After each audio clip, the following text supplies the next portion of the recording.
اللہم صلی علی محمد و آل محمد۔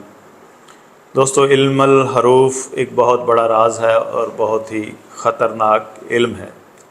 جب بھی کوئی شخص اس علم پہ کام کرنا سٹارٹ کرتا ہے تو جنات اس کے راستے میں رکاوٹیں لازمی پیدا کرتے ہیں۔ آپ دنیا کا کوئی بھی علم کر رہے ہیں، چاہے وہ طلسمات ہیں یا پھر سفل علم ہے یا کالا علم ہے، جنات کبھی بھی آپ کو تنگ نہیں کریں گے۔ لیکن جب آپ علم الحروف پہ یا پھر حروف پہ آپ کم کر رہے ہوں تو اس وقت لازمی رکاوٹیں آتی ہیں۔ پہلے میں بھی یہی سمجھتا تھا کہ یہ صرف باتیں ہیں، کہانیاں ہیں۔ پھر جب میں نے اس کی گہرائی میں غوطہ لگایا تو مجھے احساس ہوا کہ یہ باتیں سچ تھیں۔ جب انسان حقیقت بیان کرتا ہے تو اس کے راستے میں بہت ساری رکاوٹیں آتی ہیں۔ آج ایک آپ کو راز دینے لگا ہوں۔ اس راز کو سنبھالنا یہ علم الحروف کا بہت بڑا راز ہے۔ جب ہم اس میں الہیہ کو غور سے دیکھتے ہیں تو ہم دیکھتے ہیں کہ اللہ کے ناموں کی جو ترتیب ہے اس میں ہر حرف کے درجات مختلف ہیں۔ جیسے کہیں پہ پہلے درجے کا عطشی ہے اور دوسرے درجے کا خاکی ہے، پھر تیسرے درجے کا آبی بادی، اس طرح یہ درجات کبھی بھی برابر نہیں ہوتے۔ اس کو سمجھنے کے لیے میں آپ کو ایک مثال دوں گا کہ جب آپ سالن بنانا چاہتے ہیں تو پھر وہاں پہ آپ نے سب چیزیں برابر میں نہیں ڈالنی ہوتی۔ اگر آپ کو اس سالن میں نمک ڈالنا ہے تو جتنا سالن، گوشت یا کچھ ہوگا آپ نے اس کے وزن کے برابر نہیں ڈالنا، بلکہ حسب ذائقہ ڈالنا ہے، ایسے مرچیں ڈالنی ہیں۔ اسی طرح حروفوں کے درجات ہوتے ہیں۔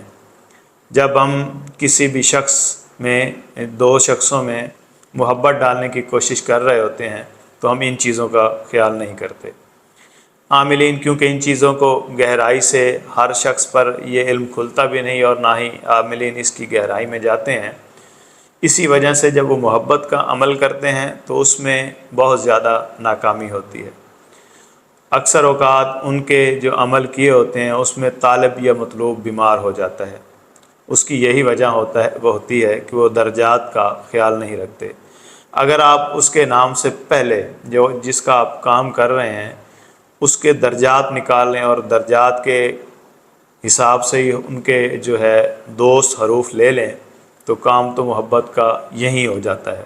یا پھر آپ کا اور کوئی مسئلہ پھنسا ہوا ہے، آپ بڑے پریشان ہیں، آپ عمل کر رہے ہیں، ورد کر رہے ہیں، لیکن جو ورد کر رہے ہیں اس کو اپنے حروفوں، اپنے نام کے حروفوں کے ساتھ درجات میچ نہیں کر رہے تو پھر بھی آپ کہیں نہ کہیں پریشانی اور ناکامی میں مبتلا ہو جاتے ہیں۔ آپ کا اسم اعظم اکثر لوگ بناتے ہیں کہ جی میرا اسم اعظم بنا دیں۔ ایپ میں آپ اس کا نام ڈالتے ہیں اور پھر اعداد نکل کے آ جاتے ہیں اور پھر اس شخص کو دے دیتے ہیں کہ یہ آپ اسم اعظم پڑھیں۔ اور وہ شخص اسم اعظم پڑھنے لگتا ہے، الٹا اس کو فائدے کی بجائے نقصان ہوتا ہے۔ پھر لوگ کہتے ہیں کہ آصف برقیہ اسم اعظم جانتا تھا، اس نے بلقیس کا تخت اٹھوا لیا تھا، اور ہم اسم اعظم پڑھ رہے ہیں، الٹا ہم ہی پریشان ہو رہے ہیں۔ ناظرین، جو اسم اعظم ہے وہاں پہ صرف تعداد کی برابری بھی نہیں ہوتی، آپ کے حروف کی درجات کی برابری بھی بہت زیادہ ضروری ہوتی ہے۔ میری بات شاید عام لوگ تو نہیں سمجھ پائیں گے لیکن یہ اہل علم ضرور سمجھیں گے۔ جب آپ کا اسم اعظم آپ کے صرف اعداد کی برابری کرتا ہے اور آپ کے حروف کی درجات کی برابری نہیں کرتا، وہ آپ کو فائدہ نہیں دیتا بلکہ نقصان دیتا ہے۔ مثال کے طور پر آپ کا نام ہے، جیسے کوئی بھی نام رحیم ہے، تو پھر رے کے جو درجے ہیں، ہے کے جو درجے ہیں، یہ کے جو درجے ہیں، میم کے جو درجے ہیں، ان کو بھی کہیں آپ ملانے کی کوشش لازمی کریں، پھر آپ کا اسم اعظم بھی کام کرے گا۔ چند ایک باتیں میں ایک طالب علم حروف کا آپ کے سامنے پیش کی، جس کو سمجھ میں آئے وہ میرے لیے دعا لازمی کرے۔